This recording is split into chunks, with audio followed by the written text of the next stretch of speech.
प्रिय छात्रों, हिंदी के इस शिक्षण सत्र में आपका हार्दिक स्वागत है। आज हम काव्य खंड के अंतर्गत अभिनव मनुष्य शीर्षक कविता के दूसरे भाग का अध्ययन करेंगे। प्रस्तुत पंक्तियों में कवि रामधारी सिंह दिनकर जी ने स्पष्ट किया है कि आज के मनुष्य ने इतनी प्रगति कर ली है कि प्रकृति के सभी अंगों पर उसका नियंत्रण स्थापित हो गया है। अब उसके सामने कोई भी ऐसी समस्या शेष नहीं रह गई है जो उसे किसी भी तरह का व्यवधान पहुंचा सके। पद्यांश देखें। आज की दुनिया विचित्र नवीन, प्रकृति पर सर्वत्र है विजयी पुरुष आसीन। है बंधे नर के करो में वारि विद्युत भाप। हुक्म पर चढ़ता उतरता है पवन का ताप। है नहीं बाकी कहीं व्यवधान, लांग सकता नर सरित गिर सिंधु एक समान। कठिन शब्दों का अर्थ देखें।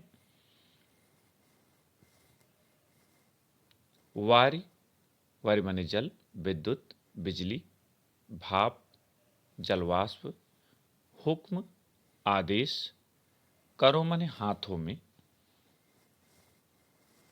व्यवधान, व्यवधान माने बाधा, बाकी माने शेष, सरित नदी, गिर माने पर्वत, सिंधु समुद्र। व्याख्या देखें। आज की दुनिया विचित्र नवीन। कवि दिनकर जी कहते हैं कि आज की दुनिया नवीन तो है किंतु बड़ी विचित्र है। प्रकृति पर सर्वत्र है विजयी पुरुष आसीन। वैज्ञानिक प्रगति के कारण आज मनुष्य ने प्रकृति पर सर्वत्र विजय प्राप्त कर ली है, अर्थात प्रकृति के सभी अंगों पर आज के मानव का नियंत्रण स्थापित हो गया है। मनुष्य की इस एकाधिकार प्रवृत्ति के कारण कवि को वर्तमान दुनिया विचित्र जान पड़ती है बंधे नर के करो में वार विद्युत भाप। हुक्म पर चढ़ता उतरता है पवन का ताप। कवि कहता है कि आज के मनुष्य ने जल, विद्युत और जलवाष्प पर नियंत्रण स्थापित कर लिया है, अर्थात ये सभी मनुष्य के हाथों में बंधी हुए हैं। इतना ही नहीं, हवा में मौजूद ताप भी उसकी अनुमति से ही बदलता है, अर्थात वह चाहता है तभी ताप कम या अधिक होता है। तात्पर्य कि मनुष्य ने विद्युत, जल, भाप, पवन, यहाँ तक कि ताप पर भी अपना नियंत्रण स्थापित कर लिया है नहीं बाकी कहीं व्यवधान। कवि कहता है कि अब उसके सामने कोई भी ऐसी समस्या शेष नहीं रह गई है जो उसे व्यवधान पहुंचा सके। लांग सकता नर सरित गिर सिंधु एक समान। आज का मनुष्य इतना संपन्न हो चुका है, इतना शक्तिशाली हो चुका है कि वह नदी, पर्वत और समुद्र को एक समान रूप से पार कर सकता है। अब उसके सामने कोई भी कठिनाई शेष नहीं रह गई है। कहने का तात्पर्य है कि आज का मनुष्य भौतिक दृष्टि से इतना उन्नत कर चुका है कि प्रकृति के लगभग सभी अंगों पर उसका नियंत्रण स्थापित हो गया है। इस पर आधारित प्रश्नोत्तर देखें। पहला प्रश्न, प्रस्तुत पद्यांश का शीर्षक तथा कवि का नाम लिखिए। उत्तर, प्रस्तुत पद्यांश का शीर्षक अभिनव मनुष्य और कवि का नाम रामधारी सिंह दिनकर है।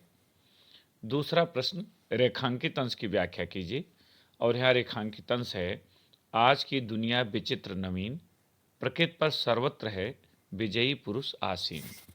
उत्तर, कवि दिनकर जी कहते हैं कि आज की दुनिया नवीन तो है किंतु बड़ी विचित्र है। वैज्ञानिक प्रगति के कारण आज मनुष्य ने प्रकृति पर सर्वत्र विजय प्राप्त कर ली है, अर्थात प्रकृति के सभी अंगों पर आज के मानव का नियंत्रण स्थापित हो गया है।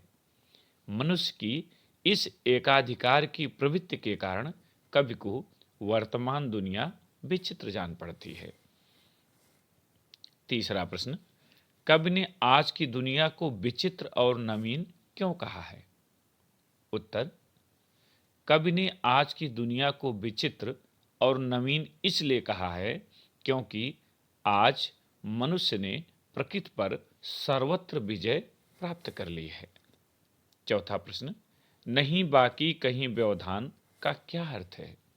उत्तर, नहीं बाकी कहीं व्यवधान का अर्थ यह है कि आज का मनुष्य इतना साधन संपन्न एवं शक्तिशाली हो गया है कि उसके सामने किसी प्रकार की बाधा शेष नहीं रह गई है।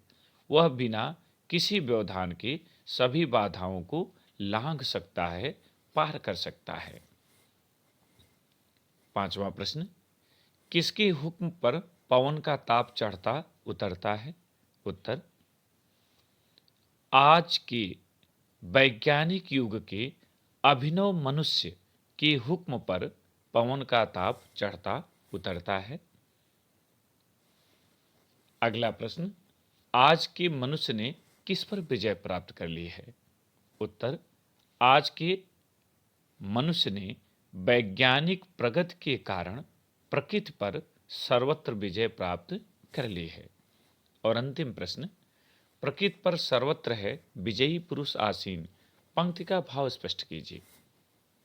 उत्तर, प्रकृति पर सर्वत्र है विजयी पुरुष आसीन पंक्ति के माध्यम से कवि ने आज के मनुष्य की वैज्ञानिक प्रगति और उसकी प्रकृति पर विजय प्राप्ति की ओर संकेत किया है। कवि के अनुसार आज के मनुष्य ने जल, थल, आकाश, पाताल, पर्वत आदि सभी पर अपना अधिकार स्थापित कर लिया है। प्रिय छात्रों, आप जानते हैं कि दिए गए पद्यांश पर 5 प्रश्न पूछे जाते हैं, किंतु यहाँ 1-2 प्रश्न और उचित लगे तो वह भी आपको दिया गया है। मुझे उम्मीद है कि आपको यह भाग अच्छी तरह से समझ में आ गया होगा। इसे स्मरण करें, अगले भाग के साथ फिर उपस्थित होंगे। बहुत बहुत धन्यवाद।